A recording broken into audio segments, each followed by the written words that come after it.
Hello everybody, American Prepper here with the latest advice I can give you. As you can see, I'm wearing a air mask, but it's not really an air mask. This is a Halloween costume.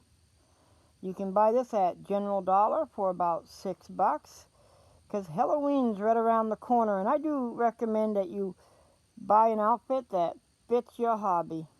So this is one that I bought to fit my hobby. You can buy real gas masks. They do cost anywhere from $70 to $80 for the cheapest with carbon filter. And today we're going to be discussing on this video survival shelters, self-defense weapons.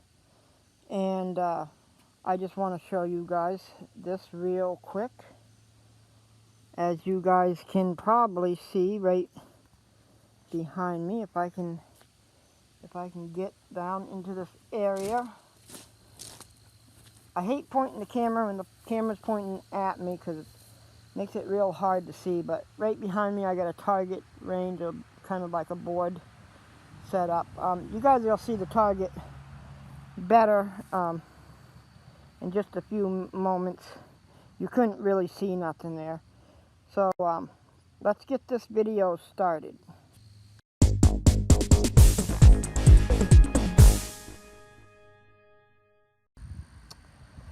Alright, like the Canadian Prepper, you're going to notice my introduction is a lot like his. Of course, I did shorten it a lot. I did use his video as a template.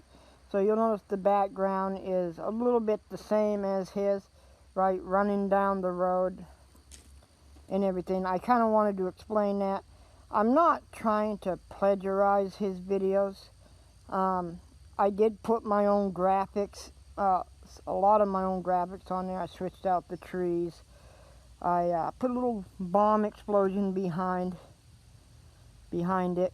And of course, the little guy running has a lot more hair than the Canadian Prepper. And probably is wearing a better, mask. Also, similar to what I've got on, right? Because he had that mask with a little Canadian symbol on it. You'll notice the guy that's running doesn't have that, so he's a lot different than Canadian Prepper. He's got a black T-shirt with the AP on it, means American Prepper. So I kind of wanted to explain that, and my little American Prepper symbol at the end, is based on his. As I said, I kind of used his video as a template only. The difference between me and him is he buys expensive gear. I buy low-cost gear because I'm all about saving money. When you're doing something like this, you can't always afford the best stuff out there. Like a $6 multi-tool on Amazon is probably going to be your best option. You're only going to be using it for a few days, maybe a couple of weeks. People don't regularly camp. People don't normally do these kind of things, but you prep these items so you have them when you're ready. And things are getting worse. I got a lot of mosquitoes out here today, so if you see me fidgeting, that's why, because I'm getting bitten just standing here talking. But I did want to point out that one fact after the introduction of this video. So I do apologize to Canadian Prepper for maybe using some of his material. I did alter them, so I didn't want to copy you totally, Canadian Prepper, because I don't like stealing other people's stuff. I only used it as a basis to create my own intro. As you can see, it does look a lot like yours, but a little different. I definitely shortened it because I don't want a long intro.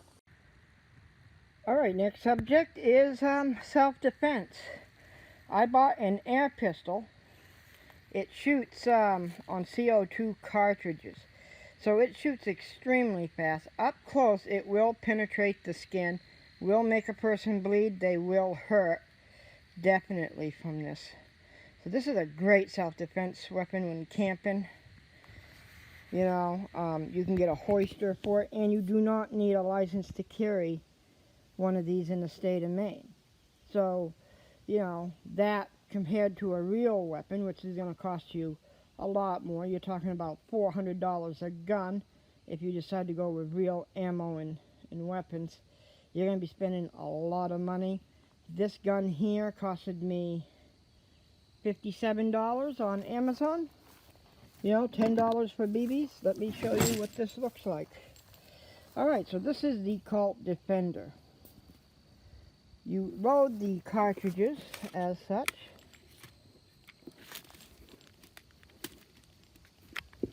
Right in here. See that? Take the CO2 cartridge. There's my CO2 cartridges. There's my container of BBs. And right there in the center, you'll see the lubricant. You have to apply the lubricant to the top of the CO2 cartridge when loading, and it screws in from the bottom, which presses the CO2 cartridge up into position, just like a small clamp. On the back side is where you load your BBs. You're going to load your BBs right in there, and if you guys give me a minute, we're going to load that sucker, and we're going to shoot it at my target range, which I just took a piece of foam board and put it against plywood. Just drew on a target with a magic marker. I got a jug up there for shooting, and we're going to shoot off a few rounds, and you guys are you're going to see what this is like. So just give me a moment. Alright, there we are. BBs are loaded, as you can see. Takes about 16 BBs. We're going to close the sucker up for firing. So, you probably see on the video, the audio dropped out, so I'm just going to narrate this. You're viewing myself pressing the safety button on the gun and then firing it at the target.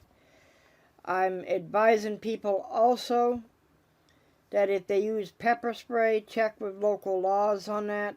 There is a safety course in most states you have to take. I'm not sure what that's like in the state of Maine, but that's something that you're going to have to explore for yourself. I do apologize if the sound went out on this video. I was trying to explain a few things about how to handle the gun. But again, you'll notice that I did use the safety on the gun. So after loading the gun with the BBs, you do have to hit the safety. But it does fire really well.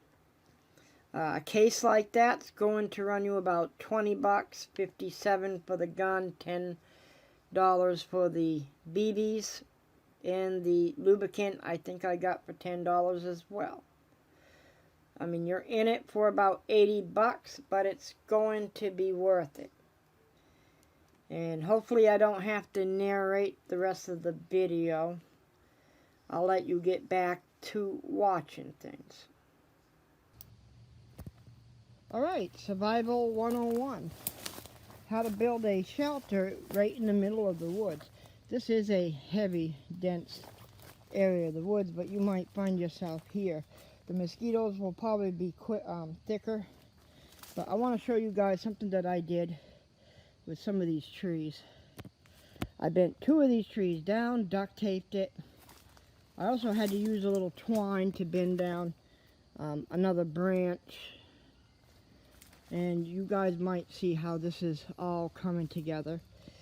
So from a distance, it's starting to get dome shaped.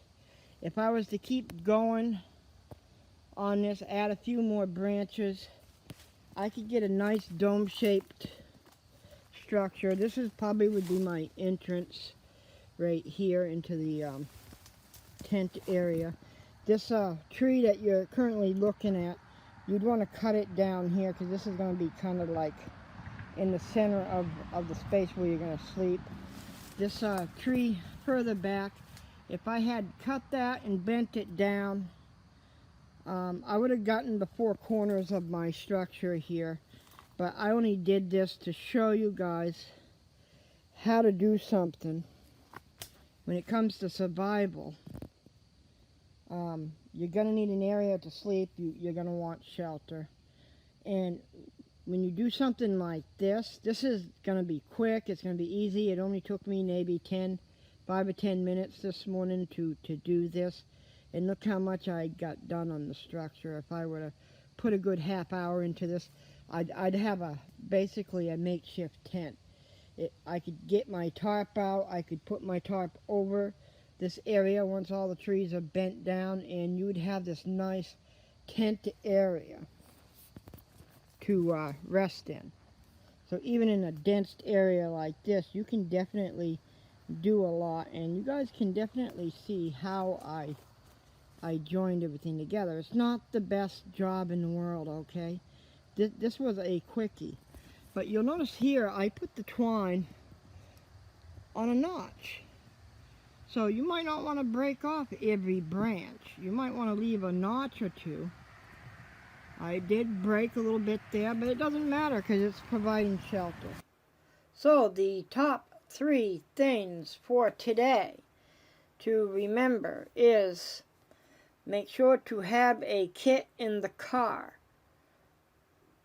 I recommend the Amazon 216-piece survival kit. Make sure to have an SOS tent and an emergency sleeping bag. With those 3 items, you could survive the night out in the woods.